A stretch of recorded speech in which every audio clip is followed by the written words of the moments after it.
জাতিসংঘে ইসরায়েলের সদস্যপদ স্থগিতে পদক্ষেপ নেওয়ার ঘোষণা আরব নেতাদের। নেতানিয়াহু কারণে বাধাগ্রস্ত হচ্ছে মধ্যপ্রাচ্যের শান্তি প্রতিষ্ঠা। জাতিসংঘের জলবায়ু বিষয়ক বার্ষিক সম্মেলন শুরু। উন্নয়নশীল দেশগুলোর সুরক্ষায় $1 ট্রিলিয়ন অনুদান নিশ্চিত করার লক্ষ্য। কালো টাকা সাদা করার আন্তর্জাতিক চক্রের বিরুদ্ধে পশ্চিমবঙ্গ গোয়েন্দা বিভাগের মেগা অভিযান। দেশের 17 এবং রাজ্যের 12 এলাকায় চলছে তল্লাশি।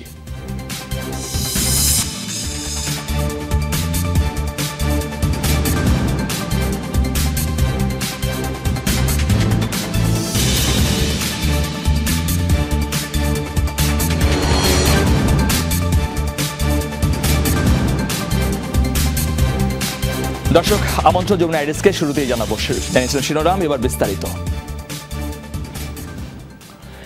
জাতিসংঘে ইসরায়েলের সদস্যপদ স্থগিতে পদক্ষেপ নেবে মুসলিম বিশ্ব।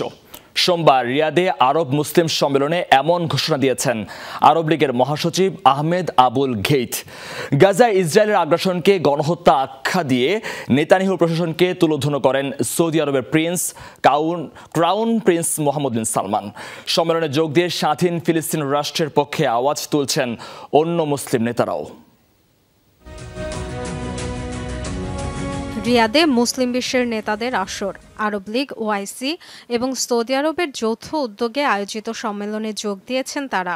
উদ্দেশ্য গাজা ও লেবাননে ইসরায়েলের চলমান আগ্রাসন বন্ধ ও দুই রাষ্ট্রভিত্তিক সমাধানের বিষয়ে চাপ তৈরি। উদ্বোধনী ভাষণ দেন সৌদি ক্রাউন প্রিন্স মোহাম্মদ বিন সালমান। গাজায় যুদ্ধ বন্ধ করতে না পারাকে আন্তর্জাতিক সম্প্রদায়ের ব্যর্থতা আখ্যা দেন তিনি। দাবি জানান অবিলম্বে যুদ্ধ বন্ধের। ফিলিস্তিনি ভাইদের উপর ইসরায়েলের আগ্রাসনে 1.5 লাখ মানুষ হতাহত এবং নিখোঁজ হয়েছে, যাদের বেশিরভাগই নারী ও শিশু। আবারও এই গণহত্যা বন্ধের দাবি জানাই। ফিলিস্তিনি জনগণের অধিকার লঙ্ঘন করে এই অঞ্চলের শান্তি প্রতিষ্ঠাকে বাধাগ্রস্ত করছে তারা। ইসরায়েলকে অবৈধ সাম্রাজ্যবাদী আখ্যা দিয়েছেন সিরিয়ার প্রেসিডেন্ট বাশার আল আসাদ। ফিলিস্তিনি ভূখণ্ডে বসতি স্থাপনকারীদের তীব্র সমালোচনা করেন তিনি। স্বাধীন ফিলিস্তিন রাষ্ট্র গঠনের পক্ষে কথা বলেন মিশরের president Abdel Fattah al CC. আমরা কোনো বৈধ রাষ্ট্রের সাথে নয়, বরং অবৈধ সাম্রাজ্যবাদের বিরুদ্ধে ব্যবস্থা নিচ্ছি। সভ্য নাগরিকদের সাথে নয়, বরং মানবতা বিরোধী কর্মকাণ্ডে জড়িত দখলদারদের বিরুদ্ধে কথা বলছি। সংঘাত এবং শত্রুতা দূর করে নিরাপত্তা এবং স্থিতিশীলতা অর্জনে পূর্ব জেরুজালেমকে রাজধানী করে স্বাধীন ফিলিস্তিন রাষ্ট্র গঠন সবচেয়ে জরুরি। জাতিসংঘে ইসরায়েলের সদস্যপদ স্থগিতে বড় ধরনের পদক্ষেপের ঘোষণা দিয়েছেন আরব লীগের মহাসচিব আহমেদ আবুল ঘেইত। আমার বিশ্বাস ইসরায়েলের সদস্যপদ স্থগিতের পদক্ষেপ অনেকেই সমর্থন দেবে। এ বিষয়ে নিরাপত্তা পরিষদের ভূমিকা থাকবে না, কারণ আমরা স্থগিতের কথা বলছি। আশা করছি সাধারণ পরিষদের সংখ্যাগরিষ্ঠের ভোট পাওয়া যাবে এ সিদ্ধান্তের পক্ষে। সম্মেলনে আরও যোগ দিয়েছেন ফিলিস্তিনের প্রেসিডেন্ট মাহমুদ আব্বাস, লেবাননের তত্ত্বাবধায়ক সরকারের প্রধানমন্ত্রী নাজিব মিকাতি, পাকিস্তানের প্রধানমন্ত্রী শাহবাজ শরীফ সহ অন্যান্য মুসলিম নেতারা। ইসরায়েলে অস্ত্র সরবরাহ বন্ধে চাপ তৈরির লক্ষ্যে তুরস্কের উদ্যোগে 52 দেশ স্বাক্ষরিত একটি প্রস্তাবনাতেও সমর্থন দেন আরব নেতারা। Dorothy Tasrin, Jamuna news. পাল্টাপাল্টি বক্তব্যে ইসরায়েল হিজবুল্লাহর মধ্যে যুদ্ধবিরতি ইস্যুতে তৈরি হয়েছে ধোঁয়াশা। ইসরায়েল পররাষ্ট্রমন্ত্রীর দাবি, লেবাননের গোষ্ঠীটির সাথে যুদ্ধবিরতির আলোচনায় অগ্রগতি হয়েছে। মধ্যস্থতাকারীর ভূমিকায় রাশিয়া থাকতে পারে বলেও ইঙ্গিত দিয়েছে তেল আবিব। এদিকে হিজবুল্লাহ বলছে, এখন পর্যন্ত যুদ্ধবিরতির কোনো প্রস্তাবই পাওয়া যায়নি। গাজার পাশাপাশি এখন বিপর্যস্ত লেবাননও। মধ্যস্থতাকারীদের নানামুখী তৎপরতার পরও দুই জায়গায় কোথাও ইসরায়েলি আগ্রাসন বন্ধের লক্ষণ নেই।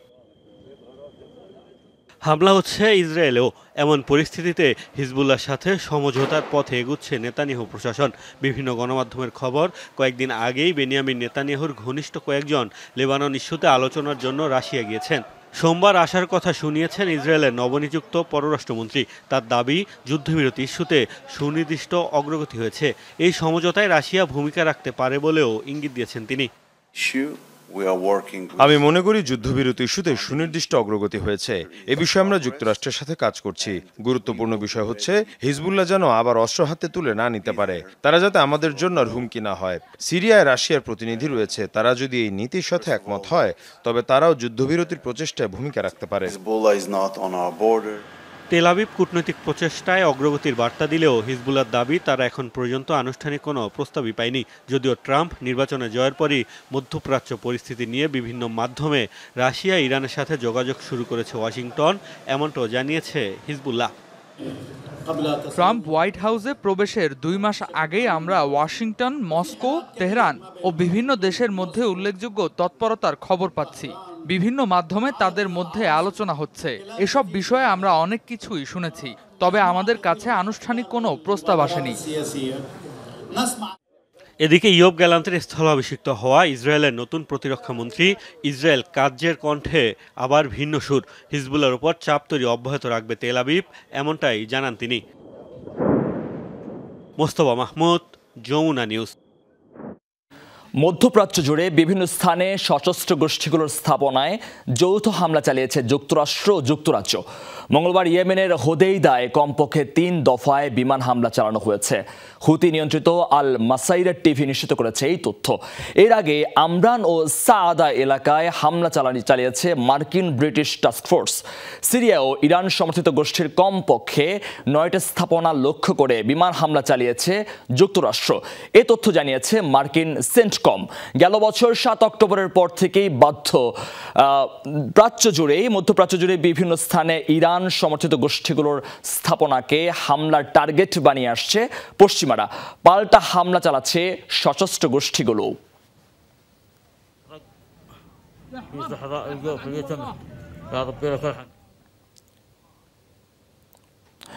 বিশ্বজুড়ে বাড়ছে ইসরায়েল বিদ্বেষ। দেশের বাইরে ফিলিস্তিনপন্থীদের ক্ষোভের শিকার হচ্ছে ইহুদিরা।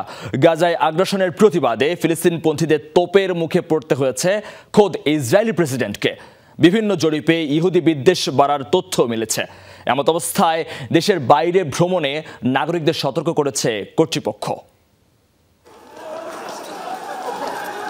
এই চিত্র নেদারল্যান্ডসের। ফিলিস্তিনপন্থীদের কাছে বেধড়ক মার খাচ্ছে ইসরায়েলি নাগরিকরা। গাজায় বছরেরও বেশি সময় ধরে যে হত্যাযজ্ঞ চালাচ্ছে ইসরায়েল, তারই ক্ষোভের বহিঃপ্রকাশ। ফিলিস্তিনি না হয়েও ফিলিস্তিনিদের প্রতি যে সহানুভূতি, তা থেকেই বিশ্বের নানা প্রান্তে ইহুদিদের প্রতি এমন মারমুখী হয়ে উঠছে অনেক সাধারণ মানুষ। ক্ষোভের শিকার শুধু সাধারণ ইসরায়েলিরাই নন, স্বয়ং ইসরায়েলি প্রেসিডেন্টকেও পড়তে হয়েছে বিব্রতকর পরিস্থিতিতে। যুক্তরাষ্ট্র সফররত আইজ্যাক হার্জগের অবস্থানরত হোটেলের সামনেই প্রতিবাদ জানাতে হাজির হন বহু মানুষ। ফিলিস্তিনিদের ঐতিহাসিক কেফায়া পরে ইসরায়েলি গণহত্যার বিরুদ্ধে ক্ষোভ জানান তারা। জাতিসংঘেও চরম অপমানিত হতে হয়েছে ইসরায়েলি প্রধানমন্ত্রী বেনিয়ামিন নেতানিয়াহুকে। অধিবেশনে তার ভাষণ চলাকালে গুটি কয়েক মিত্র ছাড়া ওয়াকআউট করেছেন বহু দেশের প্রতিনিধি। শুধু তাই নয়, বিশ্ব রাজনীতিতেও পড়েছে এর প্রভাব, যার সবচেয়ে বড় উদাহরণ এবারের মার্কিন প্রেসিডেন্ট নির্বাচন। মাত্রাতিরিক্ত ইসরায়েল প্রীতি দেখানোয় মুসলিম ভোটারদের আস্থা, কিংবা অন্যভাবে বলা যায় ভোট ব্যাংক হারিয়েছে ক্ষমতাসীন ডেমোক্র্যাটরা। নিউ ইয়র্ক ভিত্তিক বেসরকারি সংস্থা অ্যান্টি ডিফেমেশন লীগের প্রতিবেদন বলছে, গেল 1 বছরে যুক্তরাষ্ট্রে রেকর্ড পরিমাণে বেড়েছে ইহুদি বিদ্বেষ। সংস্থাটির তথ্য অনুযায়ী 2023 সালের 7 অক্টোবর থেকে চলতি বছরের সেপ্টেম্বর পর্যন্ত মার্কিন মূল্যকে ইহুদিদের বিরুদ্ধে বিদ্বেষমূলক ঘটনা হয়েছে 10,000-এরও বেশি। এমন পরিস্থিতিতে নাগরিকদের বিদেশ ভ্রমণে সতর্ক করেছে ইসরায়েল। অনিক রহমান, যমুনা নিউজ। গাজার উত্তরাঞ্চলে আরও 4 ইসরায়েলি সেনা নিহত হয়েছে। মঙ্গলবার বিবৃতিতে বিষয়টি নিশ্চিত করেছে তেল আবিব। এতে বলা হয়, সোমবার উত্তর গাজা উপত্যকায় লড়াইয়ের সময় 4 সেনা সদস্য নিহত হয়। এ সময় হামাসের প্রতিরোধের মুখে পিছু হটতে বাধ্য হয় ইসরায়েলি সেনাবহর। নিহতের পরিচয় প্রকাশ করা হয়েছে। গত বছরের অক্টোবরে স্থল অভিযান শুরুর পর থেকে এখন পর্যন্ত ইসরায়েলের 376 সেনা সদস্য নিহত হয়েছে। এ নিয়ে ক্ষোভ দেখা দিয়েছে ইসরায়েলি সেনা সদস্য এবং নিহতদের পরিবারের মাঝে।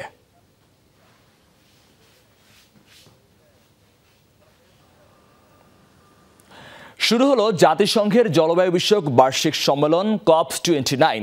এবারের ভেন্যু আজারবাইজান।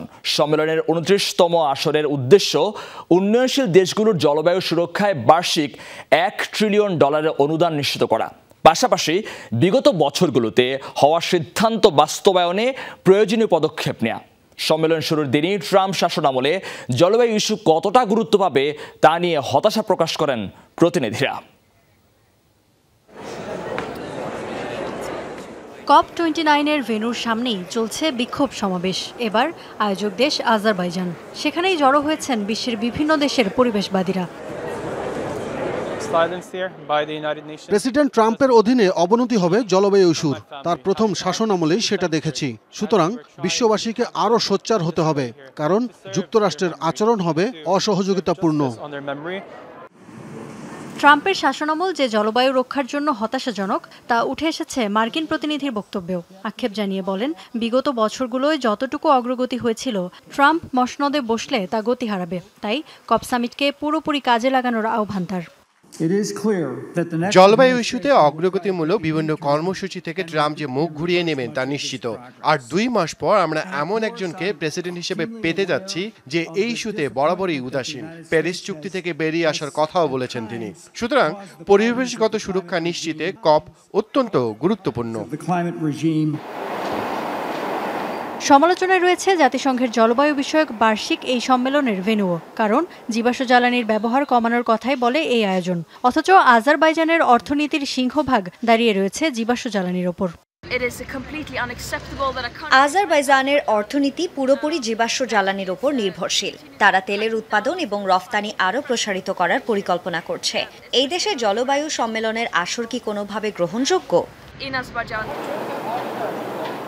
এবারের মূল লক্ষ্য উন্নয়নশীল দেশগুলোর জলবায়ু সুরক্ষায় বার্ষিক $1 ট্রিলিয়ন অনুদান নিশ্চিত। ইফাতারা খন্দকার, যমুনা নিউজ। অর্থ পাচারকারী আন্তর্জাতিক চক্রের বিরুদ্ধে মেগা অভিযানে নেমেছে ভারতের কেন্দ্রীয় গোয়েন্দা সংস্থা ইডি। উত্তর 24 পরগনা, কলকাতা সহ 12টি স্থানে চলছে তল্লাশি। ঝাড়খণ্ডের একটি আদালতে দায়ের হওয়া অর্থ তছরুপের মামলার জেরে এই অভিযান, জানিয়েছে কর্তৃপক্ষ। কলকাতায় বাংলাদেশি অনুপ্রবেশকারী কয়েকজনও আছে সন্দেহভাজনদের তালিকায়। মধ্যম গ্রামে পিঙ্কি ও অভিজিৎ বসু নামের দুজনের ফ্ল্যাটে চালানো হয় তল্লাশি। তাদের একাধিক ঠিকানার খবর রয়েছে স্থানীয় পুলিশের কাছে। প্রতিটি স্থানে অভিযান চালানো হবে, জানিয়েছে ইডি।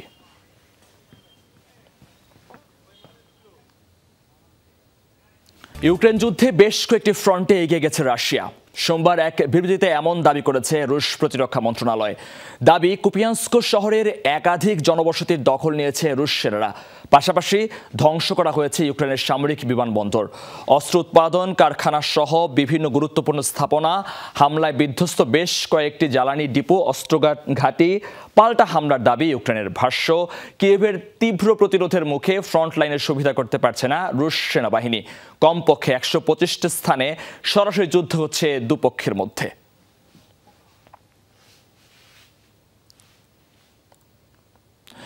জাতিসংঘের মার্কিন প্রতিনিধি হিসেবে এলিসা স্টেফানিককে মনোনীত করেছে ডোনাল্ড ট্রাম্প। রিপাবলিকান নেতার মনোনীত প্রতিনিধির সঙ্গে কাজ করার আগ্রহ প্রকাশ করেছে জাতিসংঘ। সোমবার এমনটা জানিয়েছে সংস্থাটি। এর আগে রয়টার্সকে দেয়া বিবৃতিতে 40 বছর বয়সী স্টেফানিককে মনোনীত করার কথা জানান ট্রাম্প। কংগ্রেসের নিম্নকক্ষের সদস্য স্টেফানিক ট্রাম্পের ঘনিষ্ঠ সহযোগী, পাশাপাশি কট্টর ইসরায়েলপন্থী হিসেবে পরিচিত তিনি।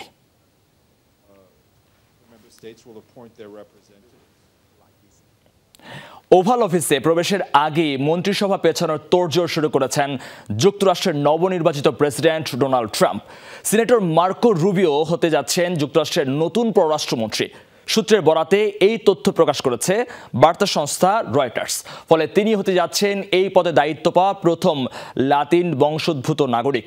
এদিকে মার্কিন গণমাধ্যম CNN বলছে, স্বরাষ্ট্রমন্ত্রী হিসেবে সাউথ ডাকোটার গভর্নর ক্রিস্টি নোয়েমকে বেছে নিয়েছেন ভবিষ্যৎ প্রেসিডেন্ট।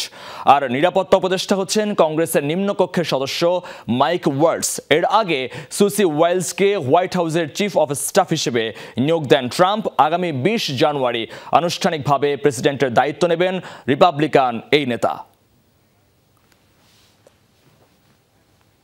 ইউরোপের দেশ বুলগেরিয়ায় গণশূন্যতে খতনা, তাও আবার মহা আড়ম্বরে। দেশটির ছোট গ্রাম রিভনায় ইসলাম ধর্ম পালনকারী পোমাক সম্প্রদায় প্রতি বছরই পালন করে ঐতিহ্যবাহী এই আয়োজন। গান বাজনা, সাজসজ্জা, জমকালো পোশাকে সে এক মহা উৎসব। উপভোগে দেশের অন্যান্য প্রান্ত থেকেও জড়ো হয় হাজারো মানুষ।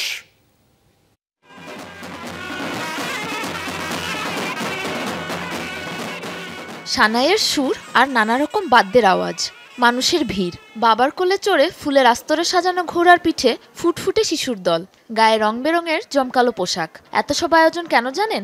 এই শিশুদের সুন্নতে খতনা ঘিরে। বুলগেরিয়ার রিভোনো নামের গ্রামের দৃশ্য এটি। অঞ্চলটির ইসলাম ধর্ম পালনকারী সংখ্যালঘু জনগোষ্ঠী পোমাক। রীতি অনুযায়ী প্রতি বছর গ্রামটিতে আয়োজন করা হয় গণসুন্নতে খাতনা অনুষ্ঠান। পোমাকদের কাছে আয়োজনটি পরিচিত সুন্নেত নামে। কোনো পরিবার তার শিশুর জন্য সুন্নত আয়োজন করলে সেখানে দাওয়াত দেওয়া হয় পুরো রিভোনোর সকল শিশুদের। এটি এই অনুষ্ঠানের নিয়ম। বিংশ শতাব্দীতে অটোমান সাম্রাজ্যের অধীনে দাস হিসেবে পরিচিত ছিল পোমাকরা। কট্টর খ্রিস্টান থেকে একসময় সুন্নি মুসলিমে রূপান্তরিত হয় তারা। নানা রকম ইসলামিক রীতি পালন ও আচার অনুষ্ঠান উদযাপন শুরু করে তারা। সৃষ্টিকর্তার প্রতি কৃতজ্ঞতা জানাতে আমরা এই সুন্নত অনুষ্ঠান পালন করি। খোদা আমাদের সন্তানের মতো আশীর্বাদ দিয়েছে, তা উদযাপনেই আমাদের এই আয়োজন। দক্ষিণ পূর্ব ইউরোপীয় বলকান রাষ্ট্রগুলোর মুসলিম অধ্যুষিত আরও কয়েকটি এলাকায়ও প্রতিবছর জমকালো আয়োজনে সুন্নত উদযাপিত হয়। ধর্মীয় রীতি পালনের পাশাপাশি আনন্দ উৎসবে মেতে ওঠে পুরো গ্রাম। সাবরিনা নুসরাত, যমুনা নিউজ। রাশিয়ার সাথে উত্তর কোরিয়ার প্রতিরক্ষা চুক্তিতে অনুমোদন দিলেন কিম জং উন। মঙ্গলবার এই তথ্য নিশ্চিত করেছে পিয়ংইয়ং। জানায় সোমবার চুক্তিটি অনুমোদন দিয়ে স্বাক্ষর করেন উত্তর কোরিয়ার সর্বোচ্চ নেতা। গেল জুন মাসে অনুষ্ঠিত এক সম্মেলনে চুক্তি হয় দুই দেশের মধ্যে। বৈদেশিক হামলা প্রতিরোধে একে অপরকে সামরিক সহায়তার আশ্বাস দেয় মস্কো, পিয়ংইয়ং। সম্প্রতি এই চুক্তি অনুমোদন দিয়েছে রুশ প্রেসিডেন্ট ভ্লাদিমির পুতিন। সমঝোতার আওতায় এরই মধ্যে ইউক্রেন যুদ্ধে ব্যবহারের জন্য রাশিয়ায় কয়েক দফায় সেনা সহায়তা পাঠিয়েছে উত্তর কোরিয়া। দায়িত্ব গ্রহণের মাত্র 6 মাসের মাথায় ক্ষমতাচ্যুত করা হলো হাইতির অন্তর্বর্তী প্রধানমন্ত্রী গ্যারি কনিলকে। দেশের ক্ষমতাসীন ট্রানজিশনাল প্রেসিডেন্সিয়াল কাউন্সিল তাকে বরখাস্ত করে। সোমবার কাউন্সিলের 9 সদস্যের 8 জনের স্বাক্ষরিত এক নির্বাহী আদেশে এই তথ্য জানানো হয়। এতে গ্যারি কনিলের স্থলাভিষিক্ত হয়েছেন ব্যবসায়ী সাবেক সিনেটর অ্যালেক্স দিদিয়ার ফিলস। এর আগে হাইতির চেম্বার অফ কমার্সের সভাপতি হিসেবে কর্মরত ছিলেন তিনি। এদিকে বরখাস্ত প্রধানমন্ত্রী গ্যারি কনিলের দাবি, অবৈধভাবে ক্ষমতাচ্যুত করা হয়েছে তাকে। গ্যাং সহিংসতা সহ নানা কারণে ক্যারিবিয়ান দেশটিতে 2016 সালের পর কোনো প্রেসিডেন্ট নির্বাচন অনুষ্ঠিত হয়নি। ফলে বর্তমানে কোনো পার্লামেন্টও নেই হাইতিতে। দেশটির সংবিধান অনুযায়ী কেবল পার্লামেন্টই ক্ষমতাসীন প্রধানমন্ত্রীকে বরখাস্ত করতে পারে। চলতি বছরের 3 জুন প্রধানমন্ত্রী হিসেবে শপথ নেন গ্যারি কনিল। ফিলিস্তিনপন্থীদের বিক্ষোভে এখনও উত্তাল নেদারল্যান্ডসের রাজধানী আমস্টারডাম। সোমবার রাতভর চলে সংঘাত, সহিংসতা, চালানো হচ্ছে ব্যাপক ধরপাকড়। প্রশাসনের বাধা উপেক্ষা করেই সড়কে অবস্থান নেয় শত শত বিক্ষোভকারী। এ সময় লাঠি ও ককটেল বোমা হাতে দেখা যায় তাদেরকে। পাশাপাশি আগুন ধরিয়ে দেওয়া হয়েছে একটি ট্রামে। চালানো হয়েছে ব্যাপক ভাঙচুর। পরিস্থিতি মোকাবেলায় এখনও বিভিন্ন স্থানে টহল দিচ্ছে দাঙ্গা পুলিশ। মূলত মাকাবি তেল আবিব ও আয়াক্সের মধ্যকার ফুটবল ম্যাচ ঘিরে ছড়িয়েছে এই উত্তেজনা। খেলা দেখতে গিয়ে ইসরায়েলি আরব মুসলিম অধ্যুষিত এলাকাগুলোতে গিয়ে ফিলিস্তিন বিরোধী স্লোগান দিলে তৈরি হয় সহিংস পরিস্থিতি। দর্শক, যমুনা এডিসি এ পর্যন্ত। এত সাথে থাকার জন্য ধন্যবাদ আপনাদের সবাইকে।